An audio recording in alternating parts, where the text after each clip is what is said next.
take my mask off. Put it right behind me here.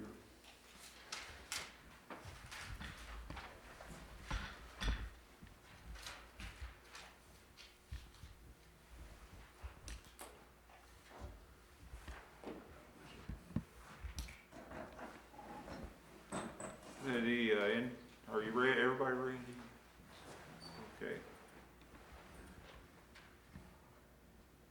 The entire city of Plattsburgh, and indeed the entire nation, has been struggling with the COVID-19 pandemic and wondering how best to approach it from a medical standpoint, a family standpoint, a work standpoint. And the city of Plattsburgh is also looking at it from an economic response standpoint. We've been working on this for roughly a month now. There's been a lot of discussion back and forth among the various city councilors, and also we've spoken with leaders in our various departments in the city. We've talked a lot with the mayor, and we've come up with what we think are the best course of action. So, as you know, I don't really have to tell you this, as of 2 weeks ago in the U.S., and I don't think it's changed a whole lot, the cases curve in the United States is not flattened. So that's what we're all responding to. It doesn't really need a lot of explanation. Our council works on a 5-year plan, and some of the assumptions from our 5-year plan are to deliver cost and value, to deliver structural balance, to grow our unassigned fund balance slowly but steadily, and then to create budgets that are sustainable for many years to come. Those are always the assumptions we work with. The only other thing that I have to compare to the current financial crisis is the Great Recession of 2008. And we can draw some conclusions from that Great Recession because they're somewhat similar to what is taking place now. However, the fear is that the economic consequences of the COVID-19 pandemic may be greater than those of the 2008 Great Recession. In the years 2007 through 2010, in response to the Great Recession, city property taxes were increased quite a bit, and those tax increases would not be popular today. That would be above the state mandated tax cap. So during the Great Recession and therefore after, we had a reduction in our fund balance year over year, and that continued right through most of the decade. We had budget deficits as the fund balance was spent down each year, and we had tax increases, as you saw in the previous slide. So in spite of all that, the fund balance continued to drop. So in 2017, we took a different approach, as most of you know, and started trying to build up the city's surplus each year so that we contributed to an overall fund balance. And as of 2019, we had a fund balance of over $2 million. And that gives us a certain cushion, a certain rainy day fund, a certain amount of comfort that going forward we can handle emergencies.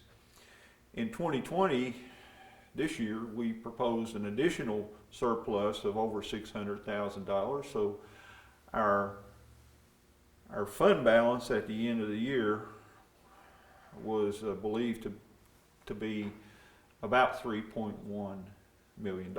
So we were very pleased about that. And I can remember last November just being so proud of the fact that our council and our city departments and everyone in the city government has worked so hard to achieve this wonderful growth in our city's fund balance, our rainy day fund. But in 2020, things have changed. As you know, about a month and a half ago, the COVID-19 pandemic really started to hit home. And the news that we're getting from Albany, the news that we're getting from the federal government, the news that we're getting from scientists all over the nation is that this thing isn't over yet. It's got a ways to go. So what we're looking at and what we projected is lower sales tax revenue this year. People aren't buying big ticket items like cars. Heck, they're not even buying gas. So we're looking at a lower sales tax revenue. We're looking at lower state aid. Governor Cuomo has informed us that the aid to municipalities that we receive each and every year will be examined 3 times during the year. Once on April 30th, once in the middle of the year, and once closer to the end of the year. So we're looking for lower state aid. We're looking for lower parking enforcement revenue. Property taxes, we suspect, could go down as people are struggling to stay in their homes and pay their taxes. We certainly hope that doesn't happen, but you know, there's a reality that 16% of the population is unemployed right now, so that's something that we have to consider. We're looking at additional miscellaneous reductions in revenue. And on the expense side, we're expecting an increase in healthcare costs, an increased pension contributions, increased personal protective equipment for our employees, and increased IT expense to facilitate remote work. Those are just a few of the items that we're expecting to have increases. Back during the Great Recession, that pension contribution was extremely troublesome. That ended up being 108% increase for municipalities. At that time, the state was saying, we've lost a lot of money with our pension funds due to the stock market problems. So we're going to ask the state, or the municipalities, local municipalities, to chip in money, and we did. And that was to the tune of 108%. So 61% may be actually small, but we'll see. We'll see.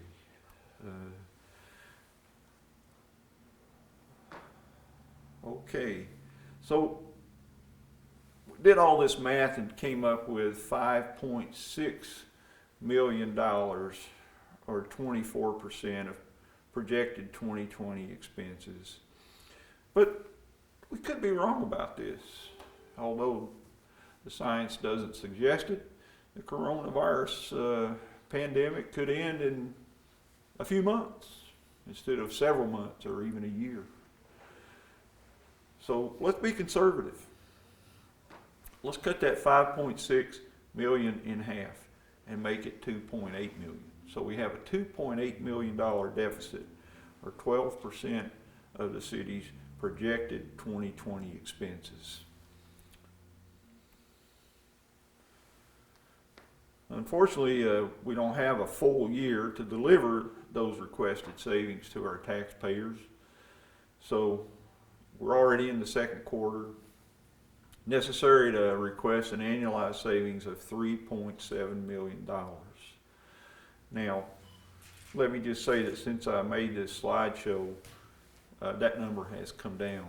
We asked our city chamberlain to weigh in on this and help us figure out exactly what our reductions in revenue are going to be for the year. And he has a more trained eye, I believe, than the rest of us do. So he came up with roughly $3.1 million.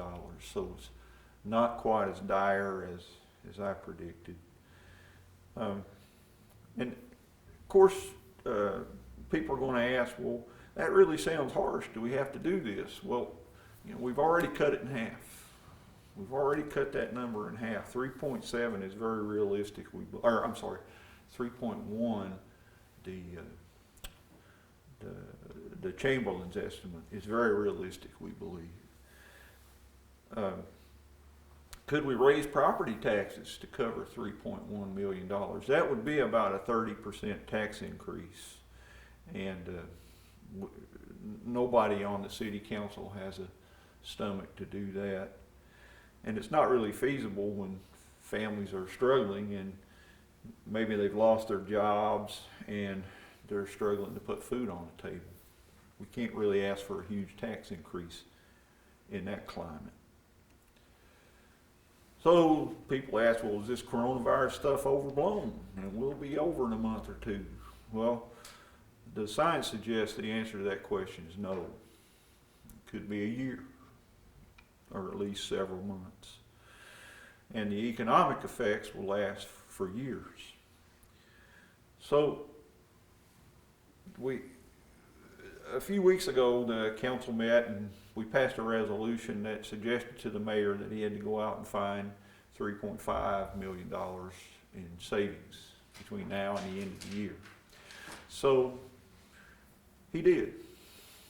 And I also have to add that, you know, that number has since dropped to 3.1 million. So if you want to, if you want to be correct, that's the correct number to use, 3.1 million. So we worked together with the mayor, the department heads, and really everybody in the city to try to come up with a plan for savings. That plan, by the way, is that we're going to find that savings we're talking about, $3.1 million, most likely in staff reductions. Now, I use a general term like staff reductions because I don't think this is all going to be layoffs. I don't think we're going to furlough all the people we need to. I think we turn the information over to our unions and they come up with their own solutions. They might want to institute job sharing, for example. There are many other ways. We might have some early retirements along the way, so that wouldn't lead necessarily to layoffs. But in the end, we will be looking at nearly 60 positions. Now, some of those people have already been sent home. As you know, some of our facilities are closed because of the coronavirus pandemic, and part of the task then is just to remove them from the payroll. People might ask, well, what if we don't do anything? And that's a really scary part. I'll show you a chart here that predicts what might happen. The red bars show our amount of budget surplus or deficit. So if we do absolutely nothing in 2020, you can see that we'll be in the hole to the tune of $3.1 million. And that we have a fund balance of about $2 million right now. So we'll be left with a little under $1 million in the hole. So that's scary. If we can't make payroll, then we might as well close our doors. So for 2021, you can see we begin to dig our way out of this, and by 2022, perhaps, we actually have a positive budget surplus. But we can't recover from the huge deficits we created in 2020 and 2021. We would, in essence, be insolvent at that point, and we'd most likely have to ask the state to help us. And that is a huge thing for the city. Our city is very proud of the amenities we offer our residents. We offer good fire service, good police service, excellent electric service and rates, excellent water and sewer services. All of those things would be under the microscope, and we may not be able to deliver those anymore. And that would be a very sad thing for the citizens of our city. Most likely, COVID-19 will be with us for several more months. The impact economic impact may last for years. Massive tax increases will not be feasible, and expense reductions are required as a result. The city's plan to remain solvent must be reviewed frequently. That's another thing the council has resolved to do. We will review our plan every month at our monthly finance committee meeting. And hopefully COVID-19 will subside sometime this year, and many lives and livelihoods will be saved. Now, that concludes my presentation. Is there anything else I can answer for you? Oh, yeah. I thought so.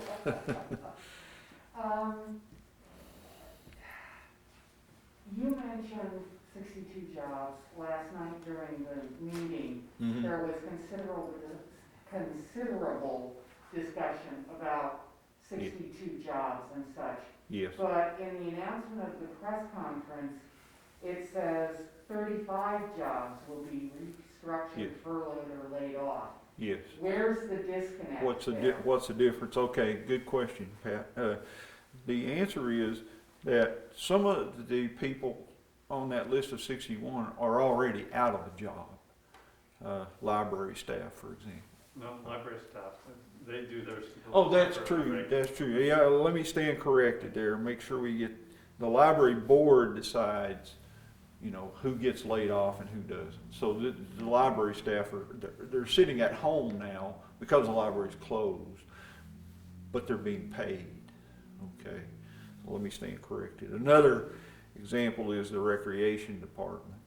There are several employees there who aren't working currently, but they're being paid. So when you take all the situations like that, the unfilled positions, there are many unfilled positions, and then that makes up the difference between the 35 and 60. So the 35 though does include the rec workers, doesn't include the library. They'll have to figure out what they're going to do with the library, and there's also a number of vacant positions already in the city that have just been vacant for months and months.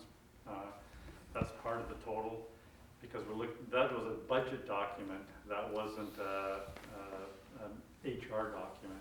So they're looking at all the various budget lines where they could save money. So a vacant position, they're saving money in. And So, can you go closer to the microphone when you talk?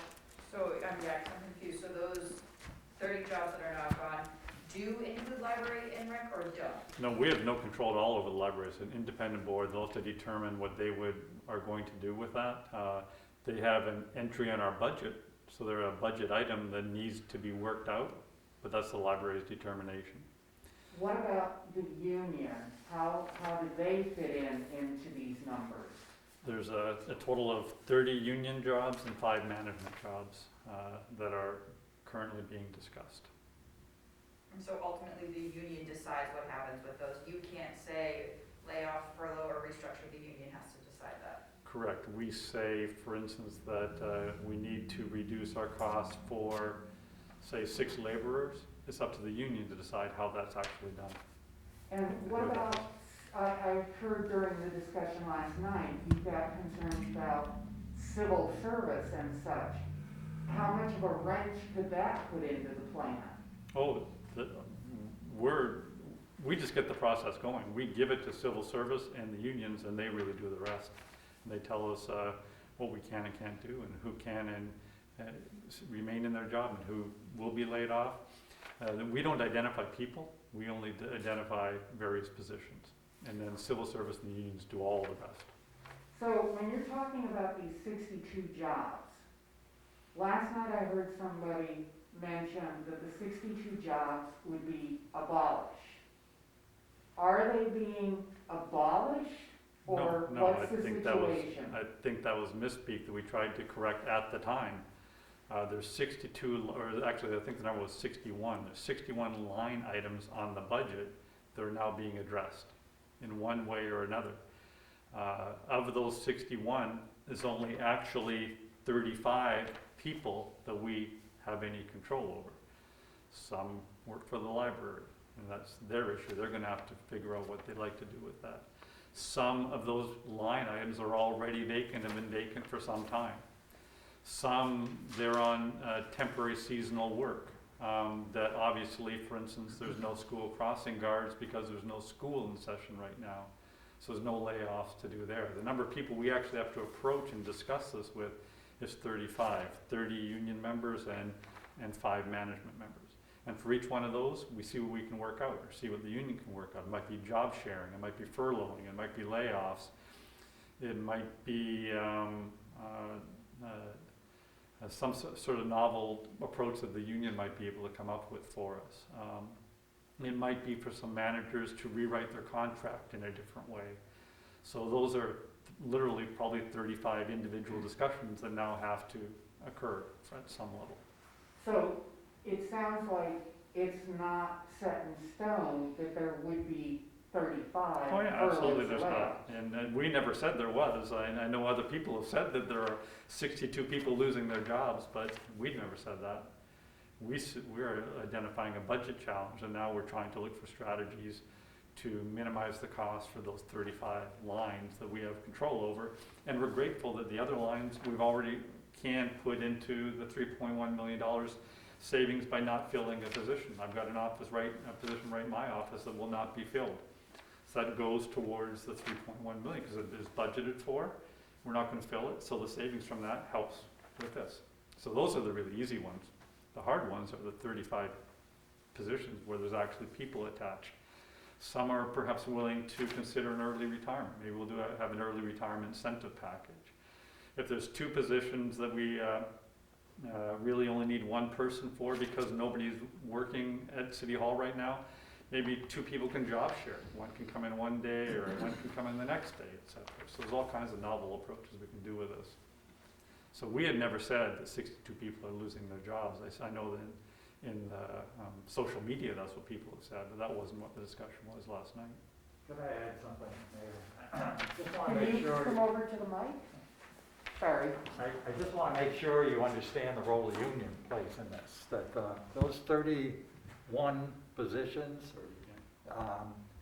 are marked on, let's say if it's a labor, it may be laborer 1, 2, 3, 4, 5, 6, whatever. And what we've identified is the positions, the 6 positions that need to be removed from a particular department. The union then goes back and they look at bumping rights that are primarily based on seniority. So we cannot say this person is going. What we're saying is you need to figure out how to reduce 6 people, or as that was presented earlier, if you can come up with some other alternatives, we'd love to have those. But the union has to decide which person is going to be the one that will essentially, potentially be laid off. We don't do that. Our job is primarily to find $3.1 million in savings, and to do so as quickly as we can. If we don't, that number will increase for each month that we wait. That's why this has to happen relatively quickly, but we do have to, of course, follow the union rules and the civil service requirements, which we will do. But the council's function here was to ask the mayor and the city government to find savings for us totaling $3 million. And that 60 positions is on a list. You can go look at the list. But as the mayor said, most of those positions are either open or not, some non-union positions. So we believe that working together with the mayor and with the various departments, we will achieve that goal of $3.1 million. And as I said before, we'll be reviewing that every single month between now and the end of the year, and probably into next year also, to make sure that we're delivering services to our city residents and also not having to increase their taxes at a time when few people can ill afford that. Now, what exactly is the role of the fund balance and what's going to happen to it as you take a look at all of the economies revolving around COVID? Yes. To the average person, a $2.1 million fund balance sounds like a lot of money. Sounds like a lot of money to me. I wish I had it in my bank account. But the truth is, it gives us about 16 days of operations here in the city.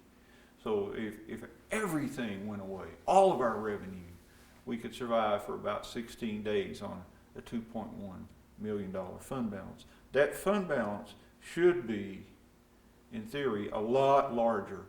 And I'll tell you why. Because the city self-funds its health insurance.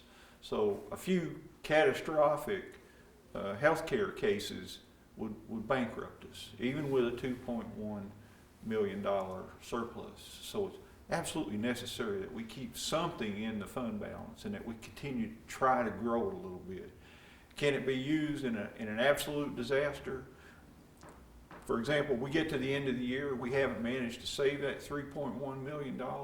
Yes, we can use a little bit of the surplus if we have to. The big thing is we got to have money to pay payroll at the end of the year. And if we don't, then we got a big problem. We can't borrow for day-to-day operations. The city can only borrow for capital projects, basically. Or we have a thing called bond anticipation notes. We can borrow for those, capital projects like building things, but for day-to-day operations, we can't. If we run out of money and we can't pay payroll, we're in a world of hurt.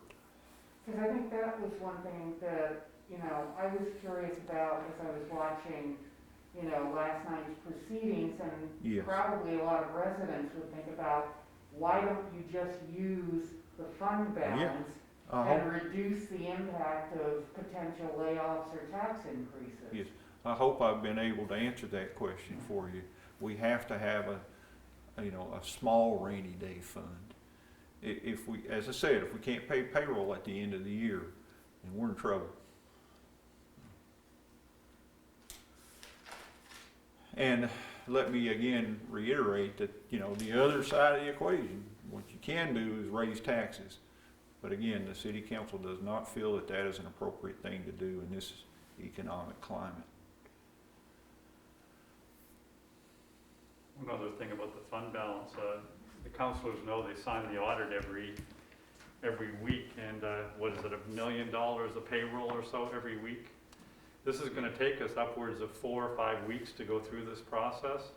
Let's say we decided to delay it for a couple of weeks and let that fund balance draw down a little bit, hoping there's going to be a cure for coronavirus. And then maybe another couple of weeks later until the fund balance is gone. Then we say, okay, now we need to do something. And it takes us 5 weeks of discussions with the unions, with civil service, all those various things that are built into the collective bargaining agreement to do anything. Meantime, our money's run completely out, and we're not being able to pay all the other workers that are coming to work every week. Much less, we expect COVID-19 related healthcare expenses to go up dramatically in this environment. As you know, the deaths that have occurred are city residents. Probably now, given another building's been quarantined, probably about 80 or 90% of the residents in the entire county are city residents that are being quarantined right now.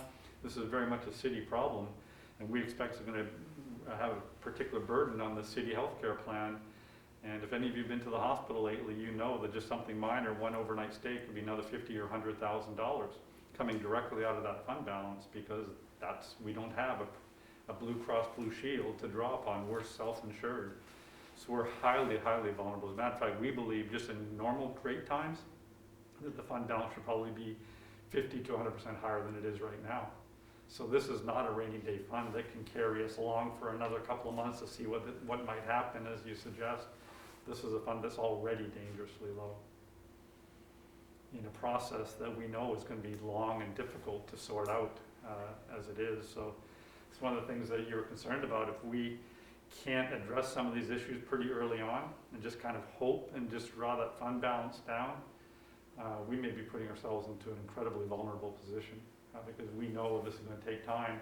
And as we continue to make that payroll every week and that fund balance is drawing down and our revenues aren't coming in, It's very, very scary times, because ultimately what we need to do is make sure that come Friday morning, people have paychecks in the bank account. We just don't have the cash reserves to do this for very long. You asked every question I had. Oh, okay. What about Tom? He's been quiet. Well, I guess I would just ask if you could clarify once again. So you're dealing with the 35 positions, the 26 additional positions. Are some of those decisions made by the library board and other people that are still going to have to make tough decisions about whether those people stay or go? 15 of them are library, and the rest are vacant. How many, I'm sorry, Nick, how many? 15 are library, and the rest are vacant.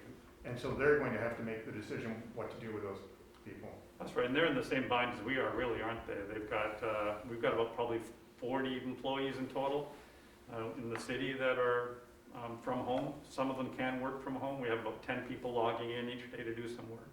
The library's in the same boat. They're gonna have to figure out what they need to do as well. They appear on a line item on our budget because we formally make the payments on the library's behalf. But they're gonna have to sort out and figure out what they need to do as well. They have a budget that they have to also worry about. And in the case of all 61 workers, you're talking layoffs, not furloughs, where you would continue to cover their benefits.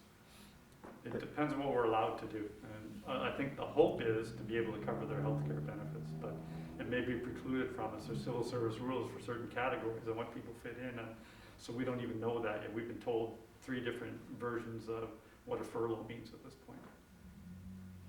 So you obviously hope that's the case and that they don't I have to go personally on hope COBRA and worry about their health care benefits. I'm afraid most of our employees could not afford COBRA. As you know, our city healthcare plan is a very expensive plan, and it'd be quite a burden for anybody to expect a COBRA. I don't think they could do it. So you obviously feel for your employees and what they're facing. Absolutely. And please keep in mind that layoffs are not necessarily forever. You know, a lot of it depends on the economic climate and how that changes over the months, but the intent is to bring these people back into the workforce as soon as it's feasible. And remember that all of our workers want to continue working, obviously. But 90% of the workers or those lines identified are at a salary lower than what the benefits would be given the 100% state and federal unemployment compensation right now. So most all of our workers, if this were to occur, to full layoffs for some of them, most all the workers will make as much on unemployment as long as the stimulus package remains as they would coming to work. That doesn't make it easy to want to go on unemployment, though. I think they'd all would prefer just to be able to come to work, obviously. Can you speak a little bit to, I know you said this would be like a long and changing process potentially, but how would positions potentially be reinstated? Like what might that process look like? I think you've all been following the governor's comments on that. I think I've been actually sending them to you today, the slides that he does. He's anticipating with his, 6-state compact in the east, a plan to bring workers back in a phased way. The first workers that would come back are those workers that are considered essential, condition A, but can also come back in a way that can maintain social distancing. So if you're an essential worker who has to do crowd control, obviously you're not going to be able to safely come back. And then once the essential workers who can maintain social distancing come back, the next level, maybe a month later or so, or perhaps the unessential workers that can do social distancing, and the essential workers that maybe have been tested to prove that they're COVID-19 negative. And then finally, maybe a few months after that, all workers come back. So that would apply to us. We've got a mix of essential workers and unessential workers. Even within a group like the police, who are an essential worker category, there may be unessential workers working at the police station that aren't considered essential. They're doing bookkeeping or something like that. So you have to really, on a line-by-line analysis, figure out what's essential. Something as mundane, you might say, as our city clerk's office. You know, people do need marriage licenses. So when the city clerk's office opens up, because the governor says she's an essential, that office is essential, we need to bring back that clerk and one of their assistants, because she goes on lunch and she's busy with another customer, so we have to bring back that person. So each one of the rates of when they come back depends on, first of all, the governor's orders, and then second of all, do we have the money to pay them? But if you're an essential worker and the governor says that you need to come back, we need to bring them back because you're providing an essential service. So that's really beyond our control.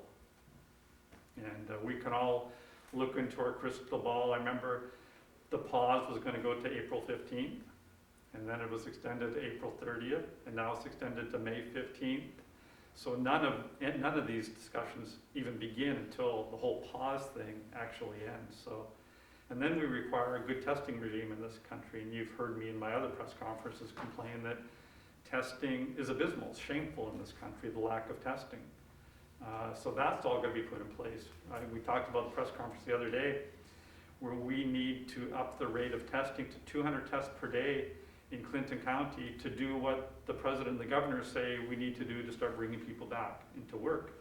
And as you know, we did only twice that number on a test in the last 5 weeks in the counties. We have to really accelerate that. There's so many things that we can't possibly know that have to really align before we start bringing people back or the economy starts recovering. And that's that crystal ball that we're all trying to have. So all we're doing now at this point is doing our best guess of kind of a semi-optimistic scenario, just where we think we may be and what we need to do to protect our city workers, and we're doing that. But it could easily be, as you can all imagine, quite a bit worse than what we're saying now. And then we'll just have to regroup in another 3 or 4 months if things continue to get worse. So it's awkward, it's difficult. Obviously though, what we know is we can't just shut the city down. The city is an essential service. People need the ambulance services, and they need the policing, and they need the safe drinking water and the wastewater to be run. And we have to figure out a way, no matter what happens, to maintain those essential services somehow. And that's what we're really trying to do when we designed this, is look for the very core functions that we absolutely have to do. And then if you're not in that category, you're then a candidate for what are the non-core functions that we could try to economize on to continue supporting the core functions. That's really what this whole exercise is all about. So the non-essential ones then, who would eventually be determined non-essential, then if those positions were abolished, you have to reapply to reinstate those positions? Well, see, that's where I disagreed with our Chamberlain last night. We're not abolishing any titles. The titles all still remain. What we're doing is looking for a solution to economize on that budget line for the time being. But those positions still exist. So when we're ready to start bringing people back, it's not like we have to reinvent the wheel and get an approval for a new title to be designed by civil services. We'll be ready to bring them back very quickly. In addition to that, everyone is laid off as a priority position in the civil service. So if we were going to bring back people in these positions, they would not have to go through a testing, and they're on a priority list to be employed. Okay. During our discussions last night, I told the council that they really have 3 functions now. One of them is the usual function, city government, which at times can be difficult. The second function is we have to be scientists. We have to try to figure out when this COVID-19 pandemic is going to end. And third, we have to be economists. What's going to happen to the economy?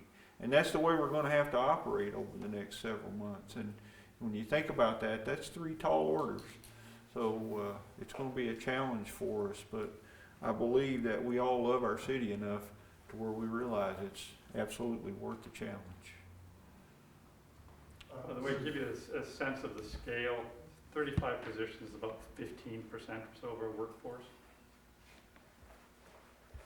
We've actually got more people working from home or staying at home, even if they don't have work to do, than that actually.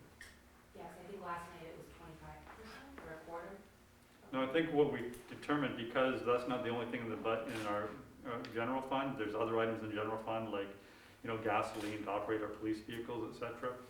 If we were to try to balance the budget and create that 3.1 million simply from the payroll, it would require about a 25% pay cut for everybody. I think that's where the 25% number came from. So these numbers are would be 15% of the workforce. Mhm. Assemblyman Jones called on the federal government to step in. Congressman Stefanik said that in one of the following, what they hope will be supplemental stimulus packages, that there would be money for municipalities.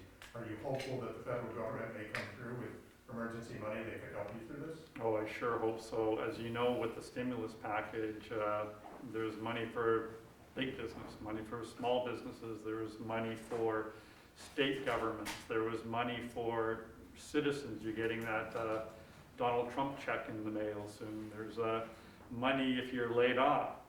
And there's money for big cities, but big cities have to be over $500,000 a year, 500,000 population, pardon me. And there's money for schools. The only entity that there wasn't any relief for was for small cities like ours and counties and smaller municipalities. So we hope that there will be relief, but we don't think we can't count on that being forthcoming.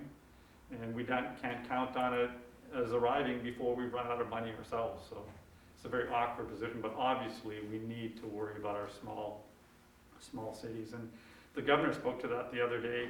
He basically said, quite accurately, hey, localities can't look to us to bail you out because we've got our own problems. Albany's down $10 to $15 billion compared to their budget, as you know. And they're going to be reconsidering our AIM funding, one of our second largest source of income. They're going to be reconsidering our AIM funding at the end of April and then the end of June. But they just pushed off the tax date till July, so they don't have the late filers all sending in that check at the last minute until the second half of the year. So they're absolutely broke. And they said right in the AIM funding this year that I'm sorry guys, but we're gonna have to reconsider that 2 times before the revenue starts coming back in. And they're hurt just as much as we are by sales tax as well on a percentage basis. And that's a big source of income for them. Quarterly business tax returns, businesses have to file them quarterly. And we know that the quarterly tax returns are way down because of the high unemployment rate and the lack of business activity. So the state, when the governor says he's 10 or 15 billion dollars behind, I don't doubt it. He absolutely is. Is this proportional to the amount that we're behind as well? I want to just add a positive note to what the mayor is talking about. You know, when you look at face masks, the one I'm wearing, you know, the people have stepped up in unusual ways to fill the gaps that exist in this, in just personal protective equipment, face masks for people, volunteering with food, all kinds of things are happening that are amazing. I think it just shows you the strength and the willingness of individuals to step in and assist. The city's going to need the assistance of the residents of the city. As this goes forward, that as we begin to phase people back even, there are services out here that people want in the city. And I'm hoping that somehow we can figure out a way to have that conversation with the public and to encourage them to figure out a way to partner with the city in some way to produce these activities that are going to benefit kids in the city or elderly or whatever. Maybe it's cleaning the parks. Maybe they're going to pick up trash on the paths if Public Works doesn't have the capability of doing that every week. But there's a myriad of things that will make the city look better, feel better, and be better, I think, if we can get residents that live in the city to meet with us and work with us as we go through this process and find ways that they can get satisfaction and other people will get satisfaction from what they're doing. And I'm hoping that that will continue as we go forward on this.